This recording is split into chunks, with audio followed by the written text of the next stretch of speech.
நம்முடைய குரல் எழும்ப இருக்கிற நம்முடைய பாராளுமன்ற உறுப்பினர்கள் டெல்லியில் பாராளுமன்றத்தில் இந்த பிரச்சனையை முன்வைப்பார்கள்.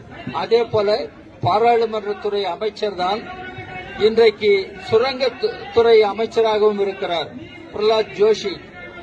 அவருக்கு தெரிந்திருக்க வேண்டும் கர்நாடகாவில் கோலார் தங்கவயல் எவ்வளவு முக்கியமானது என்பதை அவர் அறிந்திருக்க வேண்டும்.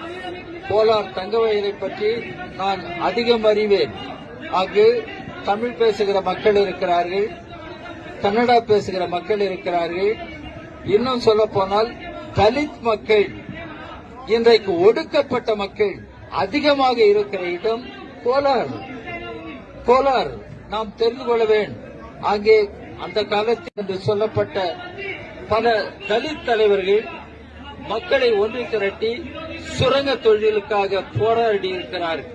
இன்றைக்கு கம்யூனிஸ்டுகள் செங்கொடிதான் இன்றைக்கு சுரங்க தொழிலாளர்களுக்காக போராடி கொண்டிருக்கிறது, போராட்டத்தை தொடர்ந்து கொண்டிருக்கிறது என்பதை நாம் பெருமையோடு அறிய வேண்டும்.